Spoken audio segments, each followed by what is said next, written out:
여러분, 오늘 우리가 함께 나눌 말씀의 제목은 무엇을 낚는 어부입니까? 입니다.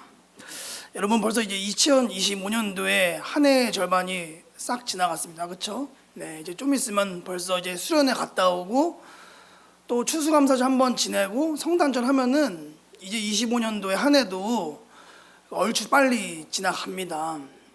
우리가 이 한 해의 절반이 지나간 시점에 우리 이혜경 집사님 기도하셨듯이 이 한 해의 절반이 지나간 시점에서 이 말씀을 통해 우리의 삶의 이 방향과 또 신앙의 방향들을 한 번쯤 점검해 보는 시간이 있으면 좋겠다 싶어가지고 오늘 이렇게 말씀을 준비했는데, 오늘 아무쪼록 이 말씀을 통해 저와 여러분들이 다시 한번 이 신앙의 이 방향을 점검해보고 지나가는 그런 시간이 되시기를 주님의 이름으로 간절히 부탁드립니다. 여러분, 이 기독교 신앙에 대해서 설명해달라고 하면 가장 많이 듣는 답변은 이렇게 얘기합니다. 예수 믿고 천국 가는 것이다 라고 얘기를 많이 합니다. 제가 어렸을 때 이제 교회 학교에 이렇게 다니다가 그냥 이렇게 늘 이렇게 모태신앙이다 보니까 아무런 뭐 이렇게 궁금증이나 이렇게 생각 없이 교회를 쭉 다녔는데 한 20살 이상 되고 나니까 제가 또 질문이 많은 사람입니다. 궁금증이 많아가지고 참다가 교회 전도사님께 물어봤습니다. 전도사님, 제가 늘 궁금해했던 게 있습니다. 그러니까 그게 뭔데? 그러니까 왜 교회 다녀야 되는 거예요? 이렇게 제가 물어봤거든요. 그래서 그냥 열심히 다니면 돼. 그게 궁금해? 이길래 저에게 그 해답이 안 되는 거예요. 그랬더니 또 교회 목사님은 야, 기서가 그냥 예수 믿고 천국 가는 거면 되는 거야. 이렇게 얘기하시길래 제가 조금 별 감흥이 없더라고요. 예. 왜냐하면 그 얘기가 틀린 얘기는 아니지만 너무 어렸을 적부터 많이 들어와서 감흥도 없고, 그리고 그때 제 나이가 20살이었으니까 솔직히 아직 천국 갈 나이가 되지 않아서 그런지 크게 와닿지가 않았습니다. 네. 네. 그렇죠. 여러분 맞잖아요. 여러분 지금 여기서 여러분 예수 믿고 천국 가세요 하면은 큰일 났네. 얼른 당장 급하니까 예수 믿어야겠다라고 하시는 분 많이 없으시죠? 그렇죠? 그게 아주 먼 얘기일 뿐이지 지금 우리에게 크게 와닿지 않는 말이 바로 이 예수 믿고 천국 간다는 말입니다. 그럼에도 우리가 한 가지 분명히 기억해야 할 사실은 우리가 이 세상에서 분명히 아주 영원히 살 것처럼 살고 있지만 분명한 진리는 이 세상은 영원하지 않다는 것입니다. 그리고 우리의 삶 또한 길어야 100년 정도 되는 이 짧은 시간 동안만 이 땅에 발을 밟고 산다는 것입니다. 그리고 우리의 목적지는 역시 이 땅이 아니라 무덤 속이 아니라 하나님께서 얘기하신 그 영원한 천국이 바로 우리의 궁극적인 목적이라는 것이죠. 그래서 여러분, 우리 모두가 이 세상이 전부가 아닌, 이 세상이 끝이 아닌 영원한 천국을 목적에 두고 하루하루 하나님을 신실하게 잘 믿으시며 사시기를 주님의 이름으로 부탁드립니다. 자, 여러분, 이 천국 이야기 하다 보면은 또 자연스럽게 생기는 질문이 있습니다. 이거는 제 질문이기도 했습니다. 그러면 예수를 잘 믿으면 천국은 얘기하지 않아도 솔직히 때가 되면 알아서 천국 가지 않습니까? 그게 나이가 빠르든 아니면 사고든 아니면 이게 나이가 많이 들든 아무튼 간에 천국은 얘기하지 않으면 때가 돼서 알아서 가지 않습니까? 그럼 왜 자꾸 그것만 얘기하냐? 이렇게 생각했거든요. 여러분, 여기 앉아 계신 성도님들도 다 비슷한 생각을 해보셨을 겁니다. 그러면 이 땅에 사는 동안 우리가 천국에 갈 때까지 그럼 이 땅에서 가만히 손 놓고 있으라는 거냐? 아무 일도 하지 않고 남들과 똑같이 살라는 거냐? 이런 생각과 질문들을 하게 되는 것입니다. 그런데 이 질문의 답변에 대해 성경은 아주 단호하게 답변하고 있습니다. 그렇지 않다는 것입니다. 우리 성도들은 이 세상에 사는 동안 가만히 손 놓고 있는 그런 삶이 아니라는 것이죠.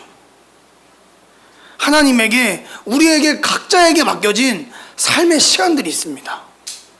그리고 삶의 방향과 삶의 모습도 다 다르지만 어쨌든 하나님께서 우리에게 맡겨주신 이 세상에서 이 시간 동안 열심히 감당해야 할 일들이 있다는 것입니다. 성경은 그것을 무엇이라고 얘기하느냐? 여러분 따라하겠습니다. 성도의 사명입니다. 여러분 뭐라고요? 성도의 사명입니다. 하나님이 우리에게 이 땅에서 이 세상에 사는 동안 우리에게 맡겨주신 특별한 일들을 뭐라 부르냐면 성도의 사명이라고 부릅니다. 네. 자, 성경을 보면 이 예수님께서도 십자가에서 죽으시고 부활하신 후에 얼마 못 돼서 하늘로 승천에 올라가지 않습니까? 네. 이미 예수님이 승천해서 올라가실 것을 아셨지만 여러분 그렇다고 해서 이 예수님께서 그냥 이 땅에서 가만히 손 놓고 팔짱 끼고 계신 걸 보셨습니까? 요한복음 5장에 보면은 예수님께서 이렇게 얘기하십니다. 내 아버지께서 일하시니 나도 뭐 한다고요? 일한다. 내 아버지께서 일하시니 나도 일한다고 주님이 말씀하십니다. 그러시면서 늘 밤낮 바쁘시게 열심히 일하신 게 바로 예수님이 일하신 것이죠. 그렇게 이 예수님을 따르는 우리 성도들도 이 세상에서 사는 동안 우리에게 맡겨진 이 성도의 사명을 열심히 감당해야 되는 것이 성경의 뜻인 것입니다. 그럼 이런 질문이 있습니다. 그렇다면 우리가 이 땅에서 해야 될 중요한 일이 무엇이냐? 성도가 감당해야 될 그 사명이 무엇이냐? 이 질문을 듣고 싶은 것이죠. 자, 그래서 이 성도에게 남겨진 사명, 그것에 대한 대답이 오늘 우리가 함께 읽은 이 마태복음 4장 18절, 19절 이 본문 말씀을 통해 한번 우리가 답을 얻어보고 생각하는 시간을 갖고자 합니다. 오늘 이 성경 이야기 우리가 굳이 자세히 설명하지 않아도 될 만큼 아주 유명한 이야기입니다. 이 예수님이 고기를 잡던 이 베드로와 안드레를 부르시는 장면이죠. 네. 그러니까 어부였던 이 베드로와 안드레를 만나셔서 제자로 부르시는 아주 유명한 장면입니다. 자, 근데 이 부르신 다음에 예수님께서 그 다음에 하신 말씀이 있습니다. 자, 그 말씀이 무엇인지 우리 19절 말씀 함께 읽어보겠습니다. 마태복음 4장 19절 말씀, 우리 다 함께 큰 소리로 읽어보겠습니다. 읽겠습니다. 말씀하시되 나를 따라오라. 내가 너희를 사람을 낚는 어부가 되리게 하시니. 자, 여러분 잘 보겠습니다. 여러분 제가 오늘 말씀을 읽어보지 않았지만은 바로 이 4장 17절에 보면은 이런 얘기가 나옵니다. 이때부터 예수께서 비로소 전파하여 이르시되 회개하라 천국이 가까이 왔느니라 이렇게 얘기하십니다. 여러분 방금 우리가 무슨 얘기했죠? 천국 얘기했습니다. 그러니까 예수님께서도 천국 얘기를 하시거든요. 자, 그러면 보통 우리가 알고 있는 내용상 천국 얘기하셨으면 뭐 다 된 거지 뭘 더 얘기할 게 있나? 예수 믿고 천국 가는 거 그거면 다 된 거지 않나? 그게 아니라 그 다음에 이어지는 말씀이 오늘 무슨 말씀입니까? 나를 따라오라. 내가 너희를 사람을 낚는 어부가 되게 하겠다. 여러분 문맥의 흐름상 뭐하고 같습니까? 성도의 사명과 이어지는 맥락인 것을 우리가 추측할 수 있습니다. 자, 예수님께서 이들에게 너희가 만약에 내 제자가 되면 어떤 사람이 되어야 한다고 하시죠? 이제 너희들은 물고기를 낚는 어부가 아니라 누구를 낚는 어부가 되어야 한다고요? 사람을 낚는 어부가 되어야 한다고 얘기하십니다. 자, 이 말은 이렇게 해석해도 크게 문제가 없습니다. 이 말은 예수 믿는 성도가 되면 사람을 낚는 어부가 되어야 한다. 그러니까 베드로 안드레가 아니라 오늘 저와 여러분들도 구원받은 우리들도 예수님을 따라 사는 이 성도들에게도 예수 믿는 성도가 되면은 저와 여러분들도 무엇을 낚는 어부가 된다고 말씀하시는 거죠? 사람을 낚는 어부가 되어야 한다. 성도의 사명에 대해서 말씀하시는 것이죠. 그렇게 해석해도 크게 문제가 되지 않습니다. 그렇다면 사람을 낚는 말은 무엇을 말하는 것인가? 뭐 남을 속여가지고 사기를 치라는 건가? 아니면 남을 뭐 이렇게 혹깨가지고 이상한 길로 인도하라는 건가? 네. 자, 그런데 여러분, 이 사람을 낚는다는 말은 이 생명을 살리는 일과 연관이 되어 있습니다. 다시 한번요. 여러분, 이 사람을 낚는다는 말은 무슨 일과 연관이 있다고요? 생명을 살리는 일과 연관이 되어 있습니다. 생명이요. 네. 여러분 기억하셔야 됩니다. 사람과 생명은 뗄래야 뗄 수가 없는 아주 짝꿍과 같은 말입니다. 성경에서 사람과 뭐라고요? 생명입니다. 네. 자, 여러분 이것을 기억하시고 잘 따라오시길 바랍니다. 여러분, 이 제자들이 이 예수님 만나기 전에는 바다에서 뭘 잡던 사람들이었죠? 살아있는 물고기를 잡던 사람들입니다.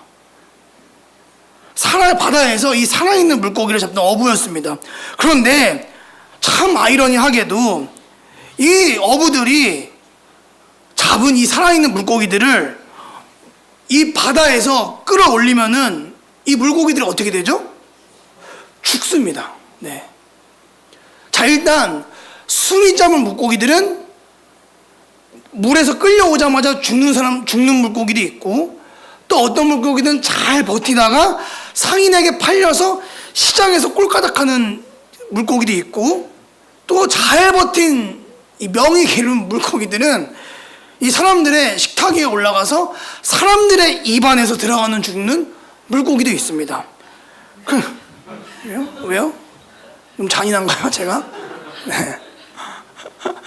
네, 아무튼 틀린 말 아니죠, 그렇죠? 아무튼 뭐 시잘려서 죽든 뭐 후라이팬에서 죽든 냄비에 죽든 입안에서 죽든 간에 아무튼 여러분 죄송합니다. 네. 아무튼 네, 여러분 웃자고 한 얘기예요, 그렇죠? 네. 아무튼 이 제자들이 살아있는 물고기를 잡았지만 아이러니하게도 뭐 한다고요? 죽는 거예요, 물고기들이. 즉, 이 제자들이 생명을 살리는 일이 아니라 죽이는 일로 자신들의 이득을 얻고 기쁨을 얻던 사람들이 바로 이 제자들의 삶이었습니다. 예수님을 만나기 전. 여러분 어때요? 여러분 이 사람과 생명이 연관된다는 말이 좀 감이 오시죠? 네. 자, 그런데 이 예수님께서 이 제자들에게 야, 너희들 더 이상 생명을 죽이는 일을 해서는 안 된다, 이렇게 얘기하시는 거죠. 그리고 어떻게 하는 거죠? 생명을 살리는 인생으로 전환해야 한다고 말씀하시는 겁니다. 이게 무슨 말입니까? 이 죄와 사탄에 늘 종노릇하면서 이 죽음 가운데 살고 있는 사람들에게 너희가 이제 물고기를 잡는 일이 아니라 그 사람들에게 생명의 복음을 통해서 그 생명을 살려내는 어부가 되라고 주님이 이 어부들에게 그들의 일과 연관지어서 말씀하시는 거죠. 더 이상 죽이는 일이 말고 생명을 살리는 일로 바꿔내라. 생명의 복음을 통해서. 자, 예수님께서 지금 이 말씀을 아주 몸소 잘 보여주신 이야기가 있습니다. 제가 지난번에 사순절 때 설교한 이 예수님께서 레이를 부르시는 이야기가 있습니다. 이 레이가 정말 이 악독한 세금 징수로 이 같은 동족의 고열을 빨아먹고 이 생명을 죽이는 그런 사람이었습니다. 이 레이는 돈이라면 뭐 같은 동족이든 이웃이든 누구든 간에 누가 망하든 굶든 죽든 상관하지 않고 그 돈에 미쳐서 아주 비열하게 살던 사람이었습니다. 그래서 아마 레이는 그냥 계속 그대로 살았으면은 그 더러운 돈과 욕망과 함께 아마 영원한 죽음을 맞이했을 것입니다. 자, 그런데 그 레이 앞에 누가 나타나시죠? 그 예수님께서 찾아가십니다. 그리고 그 귀한 생명을 잃고 영원한 죽음을 향해 거침없이 달려나가던 그 레이의 인생을 예수님이 만나주셔서 360도 송두리째 바꿔놓으시죠. 네. 돈이 줄 수 없는, 욕망이 줄 수 없는, 명예가 줄 수 없는 그 새로운 생명을 레이에게 주셔서 그 레이 안에 있던 그 썩었고 문드러진 죽은 영혼을 살려내시고, 레이가 돈이 아니라 이제 예수님을 따라서 살게 되는 제자가 되게 하신 사건을 우리가 이미 한번 공부해봐서 알고 있습니다. 자, 그리고 그 이후에 그 레이의 삶이 전환되었다는 반증으로 뭐가 바뀝니까? 뭐 다 계셨지 않으세요 그때요? 네. 목사님 빼고 다 계시는데.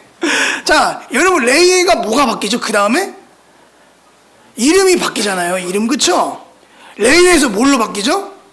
마태로 이름이 바뀌게 됩니다. 여러분, 상징적인 거예요. 레이의 인생이 전환되었다.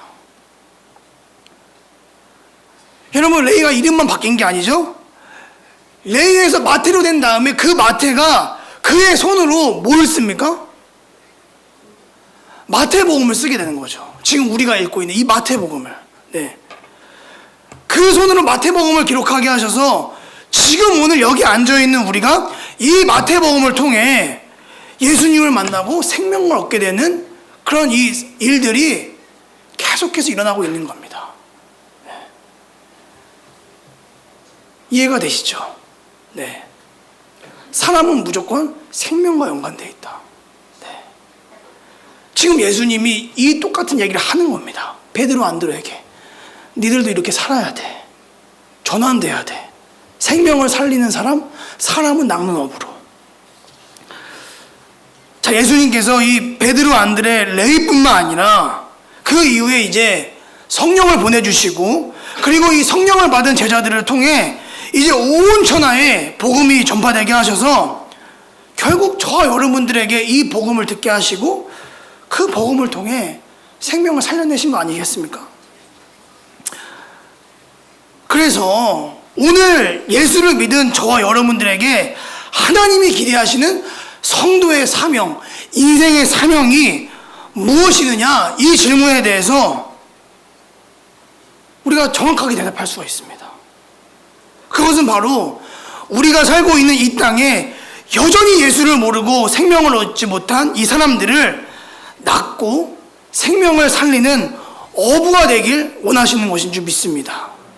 네. 아주 깔끔하게 귀결되죠? 네. 이제 우리가 예수님의 입술을 대신해서 우리의 입술을 통해, 우리의 교회를 통해 생명을 살리는 복음이 전파되고, 제자들의 발을 씻으셨던 그 예수님의 손과 발과 섬김을 대신해서 우리의 손과 발을 통해 죽었던 생명을 섬김이 일어나는 것이 바로 주님이 기대하시는 성도의 사명이라는 것입니다. 네. 여러분, 부탁드리겠습니다. 우리 교회를 통해 열심히 다음 세대와 또 아직도 주님을 모르는 사람들을 이 복음 전파 사역을 우리가 매주 활발하게 하고 있지 않습니까? 다양한 예배 프로그램들과 이런 뭐 수련회, 또 아이들을 이렇게 늘 만나는 신방과 또 정말 이 하나님께로 초청하는 여러 가지 정말 이 재밌는 사역들이 우리는 그냥 웃으면서 재밌게 박수치며 끝날 일처럼 보이지만 여러분, 정말 그렇지 않습니다.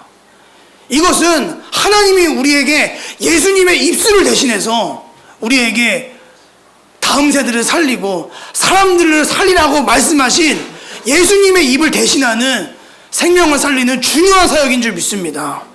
여러분, 동참해 주세요. 기도해 주시고. 네. 여러분, 또 우리가 아까 목사님 아까 협박하셨죠? 7월부터 9월다가 주사역단 안 적으면 큰일 난다고? 네. 부목사가 한 번 더 협박해야 될 것 같아요. 네, 내가 봤을 때. 네. 그쵸, 목사님? 네.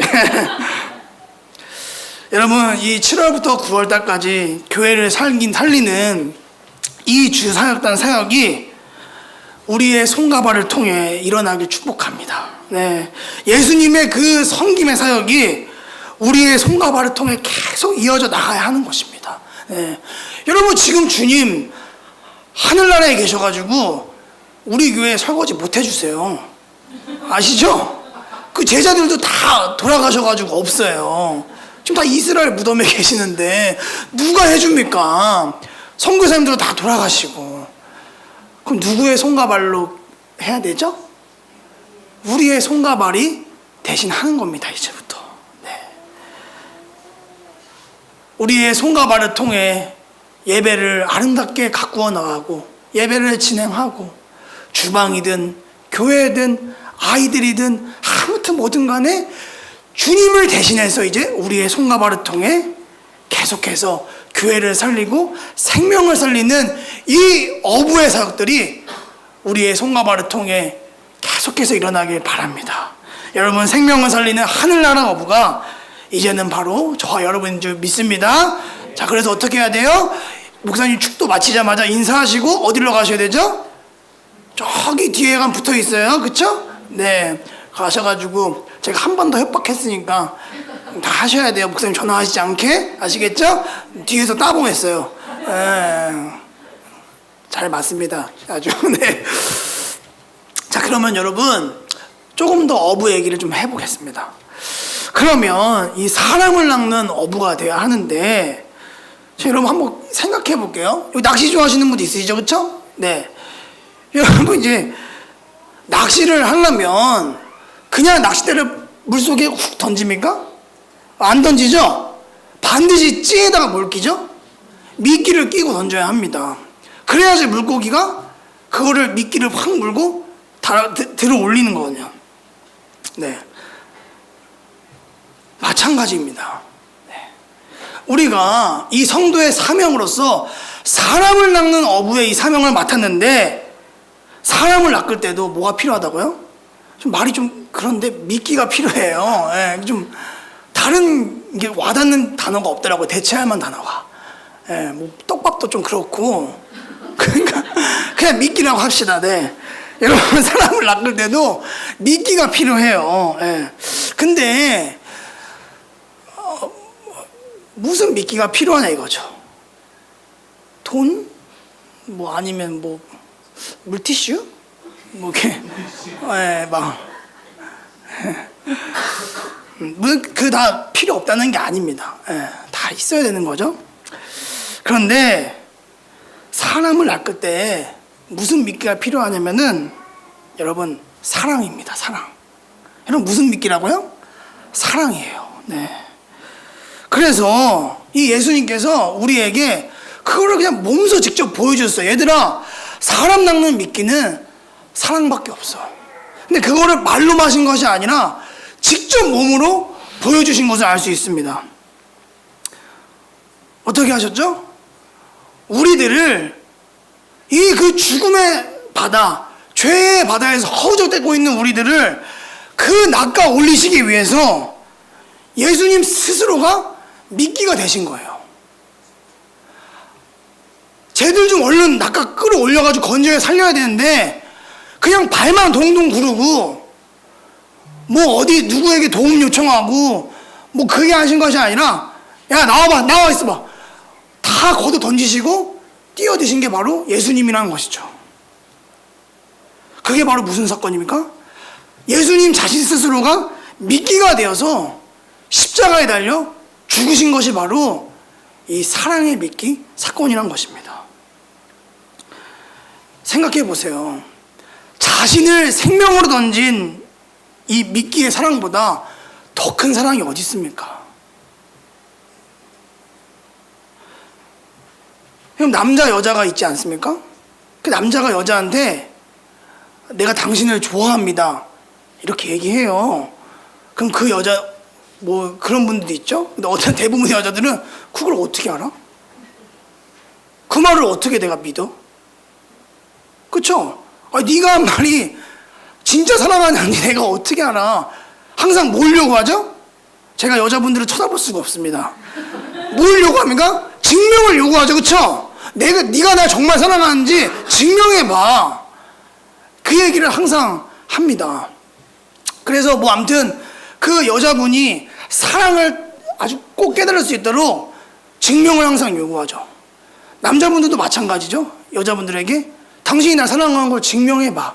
그랬다가는 진짜 큰일 납니다. 진짜, 네, 진짜 큰일 나요. 네. 아무튼 사랑에는 반드시 증명이 필요합니다. 근데 뭐가 필요해요?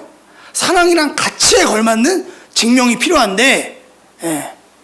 예수님은 그것을 생명이라 하셨어요. 생명. 네. 예수님이 알려주신 방법은 우리가 죽어서 다른 사람을 살리는 방법. 그 사랑의 방법이 바로 사람을 낚는 방법이라고 알려주셨습니다. 이쯤 되면 이 말씀이 불편해 오겠죠, 그렇죠? 목사님 또 너무 단호하게 가신다고, 그렇죠?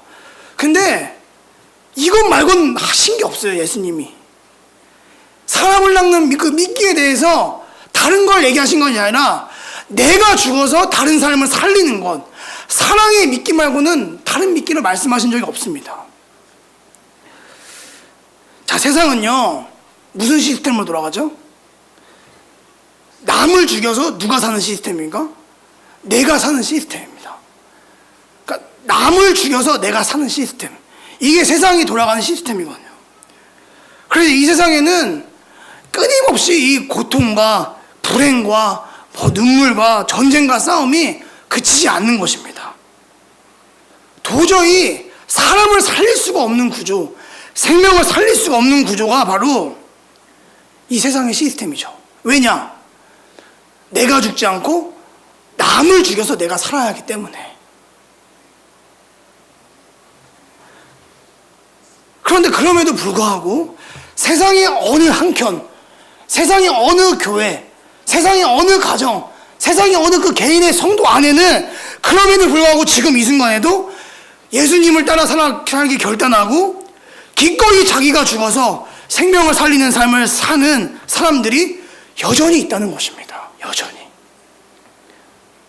그게 교회고 또 어느 가정이고 어느 회사가 될 수 있고 성도 개인이 될 수 있다는 겁니다. 왜요? 세상의 시스템처럼 남을 죽여서 내가 사는 게 아니라 누가 죽어서요? 내가 죽어서 남을 살리기 때문에 세상 한켠에 살아있는 생명들이 아직까지 있다는 것입니다.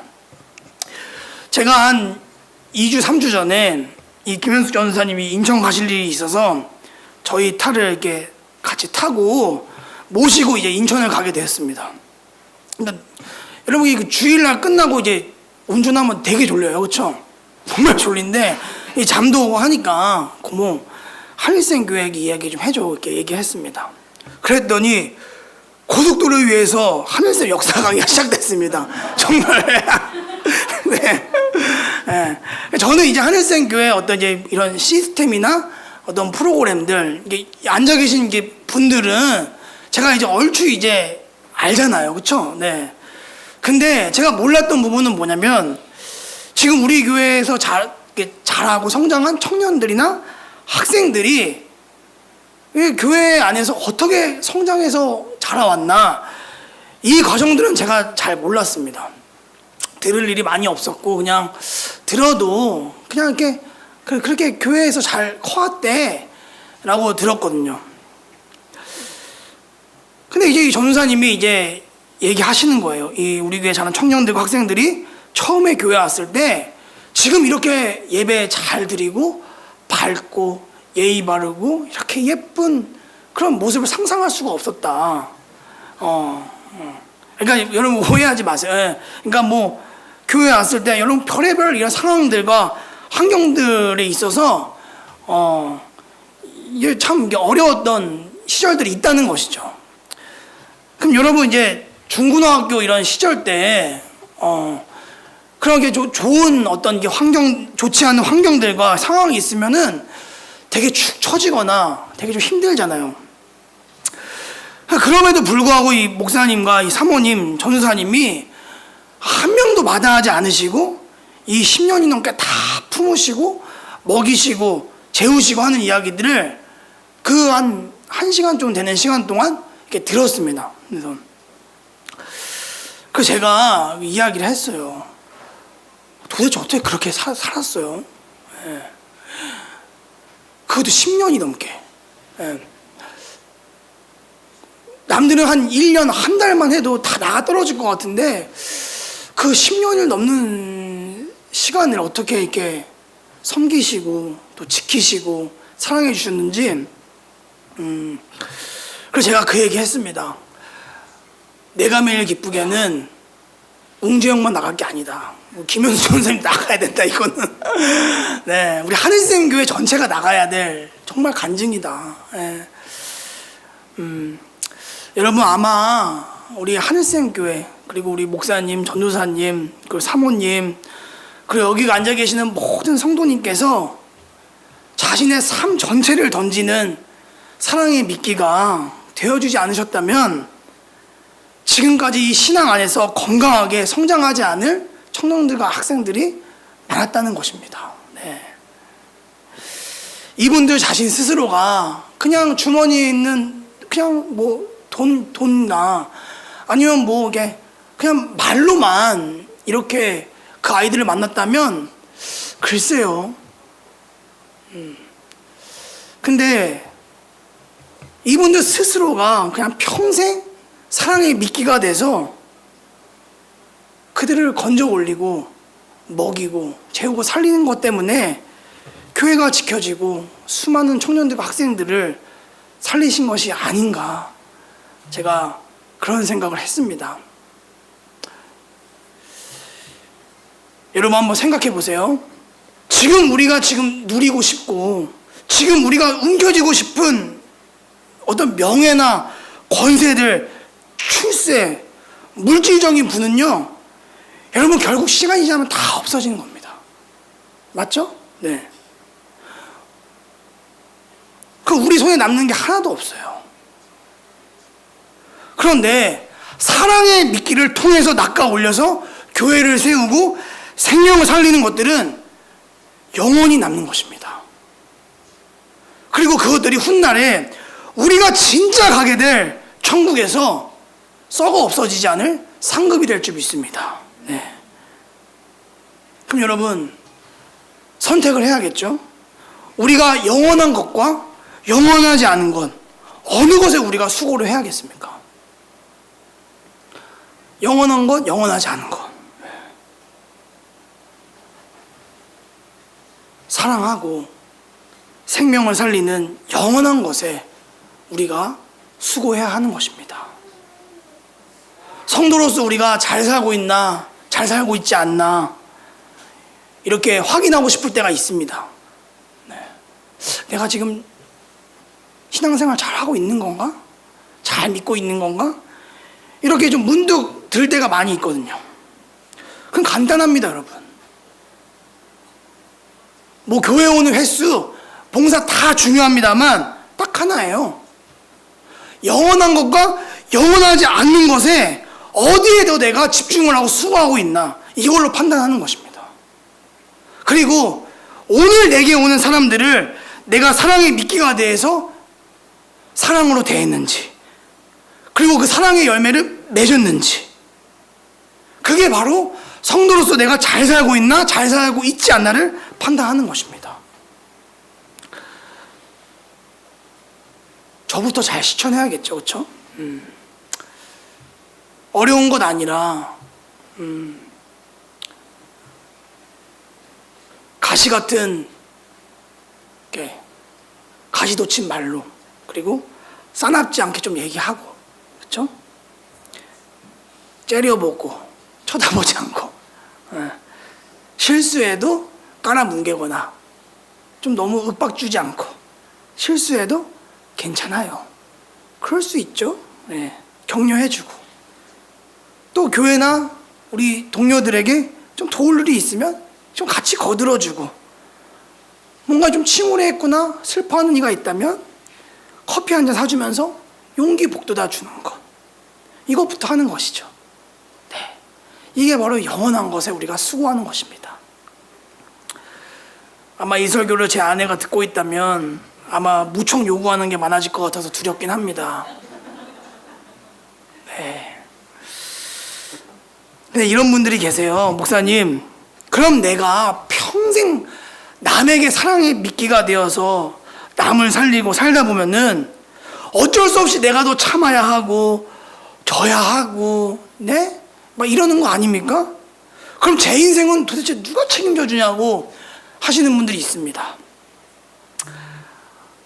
맞습니다, 여러분.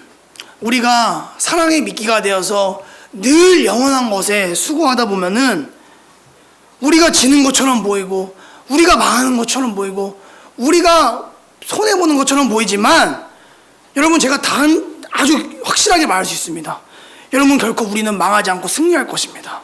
왜냐하면 그렇게 사는 우리가 결코 망하지 않도록 하나님께서 우리와 함께 하시고 대신 싸워주실 것이기 때문인 겁니다. 네. 그러니 여러분, 걱정하지 마시고 힘을 다해서 묵묵하게 여러분들의 삶의 자리에서 사랑의 수고를 해주시길 바랍니다. 그것이 예수님께서 알려주신 성도의 사명이며 승리의 방법입니다. 말씀을 정리하겠습니다. 이 세상 영원할 것 같지만 이 세상은 우리의 목적지가 아닙니다. 우리는 영원한 천국을 영원한 목적지로 바라보며 살아가는 것이 맞죠. 네. 그렇다고 해서 이 세상을 사는 동안 우리가 가만히 손 놓고 사는 것이 아니라 우리의 세상과 우리의 가정, 우리의 일터, 그리고 우리의 교회를 성도의 사명의 터전이라 생각하시고 반드시 여러분 사랑의 수고, 사람을 낚는 어부의 사명을 충실히 감당하시길 바랍니다. 여러분, 사람을 낚는 인생, 생명을 살리는 인생, 영원하지 않는 것이 아니라 영원한 것에 우리의 시간과 우리의 힘을 다 쏟아서 훗날 주님이 우리를 영원한 천국에 불러 올리실 때 주님만인 닮은 모습으로 살아왔습니다. 여러분, 주님이 물어보실 때 돈 많이 벌고 왔습니다. 많이 움켜쥐고 왔어요.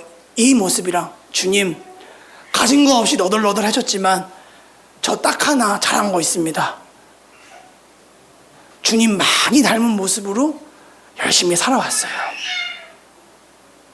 여러분, 그 대답을 주님이 천국에서 가장 기다리실 줄 믿습니다. 여러분, 그렇게 되기를 주님의 이름으로 간절히 소망합니다.